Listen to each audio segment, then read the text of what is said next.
Okay, it is the practice of resting our mind. I'm sorry, by mistake, I touched the wrong button, and it will be in two sections, this talk. So that will be section B. So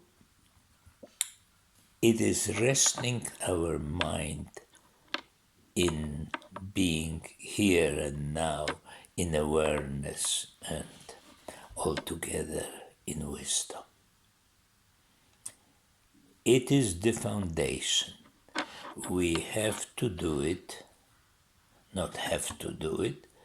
If we want to continue successfully, let's use this word, with wisdom training, it's needed to be done, to be refreshed in a proper, quiet environment without too much distraction, at the way I have it now here, closed door from my room, and I just sit and rest mind.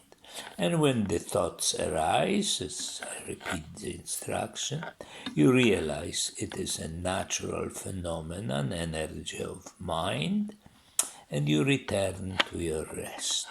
Okay. So that is the foundation. But in order to build a house, particularly traditionally, we need so-called cornerstones, the things which hold the whole structure when it's exposed on some, that time, big wind, or maybe minor earthquake. Well, I don't know, but it was particularly for winds and some natural movement of earth. So cornerstone were the instructions which we talk, dealing with the concepts which we, emotions, which we perceived, again, when we realize that they are the natural phenomena of an energy of mind which encounters some concept. Let's say if we don't like something and we encounter it, we can get angry at it. So dealing with these emotions are the cornerstones. And we already discussed that. And again, instruction is identical, or self-doubt, what I was talking lately. When we realize that we are doing it, we return to the nature of mind. Okay? Well, so we have cornerstone and foundation, but to build a house we need walls and a roof and windows and etc. So now we start talking about building walls. The walls, it is creating the proper attitude to the in our life. It's filling all our life with resting mind. And that will be the walls. So we do it in everyday situations. It's relatively easy. However, there is so much things happening which we don't recognize and don't see that we can rest in nature of mind, that we will talk about attitude. The attitude, we were using the traditional concepts, teachings of Mahayana, considered a branch of Buddhism, which emerged in the beginning of our century. And there are, of course, scholarly discussion who first created. It doesn't really matter. The whole thing. I'm not talking about scholarly investigation of Buddhism. Are called paramita, which direct translation will be kind of meta action, like parapsychology, metaphysics, etc. Theory be above the actions. Well, it doesn't matter. The title is not important. Important is the content. The first and fundamental paramita, called dana paramita, is paramita of giving, of generosity. Dana comes from Indo-European roots. It's the same like donation in English, or dawać, pretty direct, or dar in Polish and Slavic languages, which are often closer to these Indo-European roots. Donation in French, to give, dar. Well,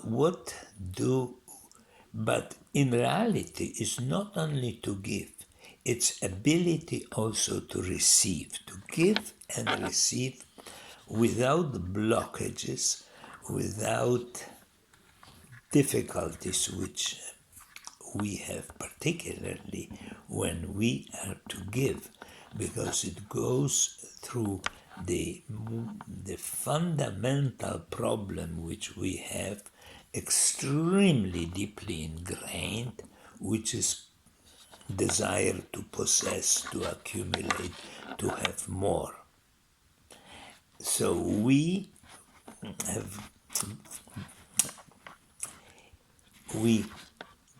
Dana paramita makes its use.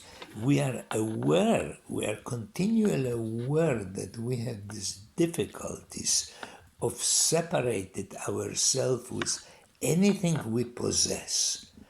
It could be possessing various objects, possessing people, possessing power. It's all our possession, possessing our great view about ourselves, etc. Whatever we want to enlarge and make ourselves more secure, we possess.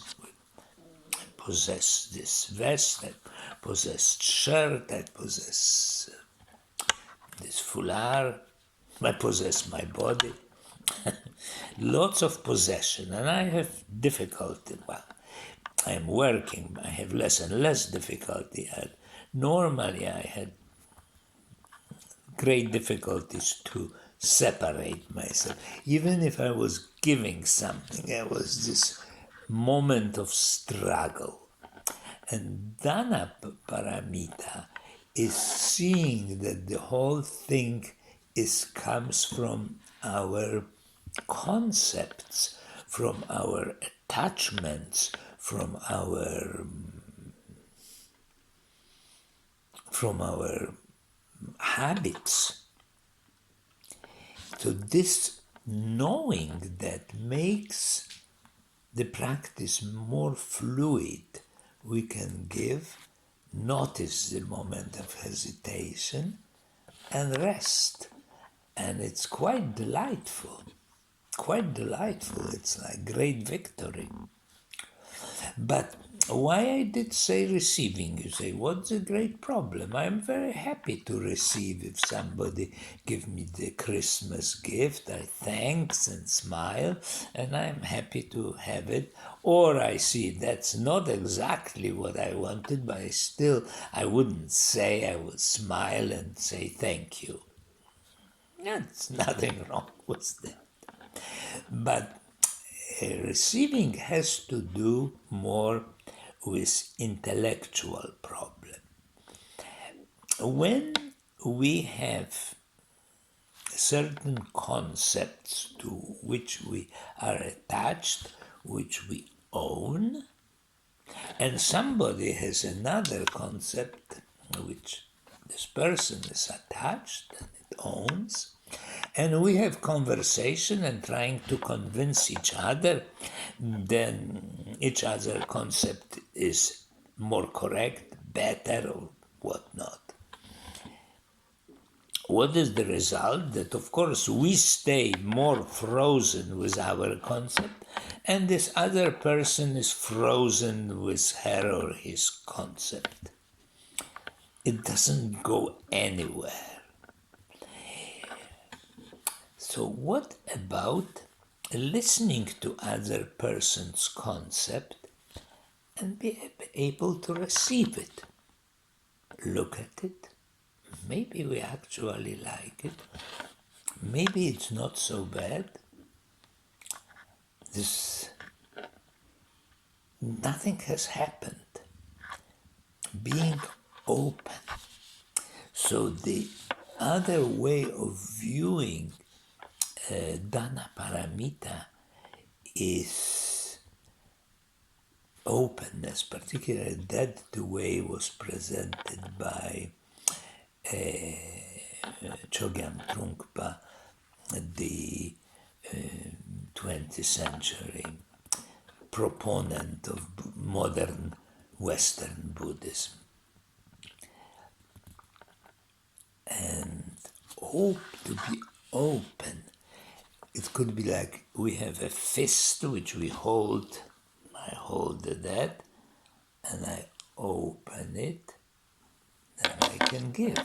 If I hold it, I can't give. Opening. And we are open to the world. We open to see what's going on. Like I look through the window, the leaves are there. There is actually clouds and blue sky. I'm open to it. And we can be open not only to something delightful like this view, but to anything and see it. See it with as little evaluation as possible.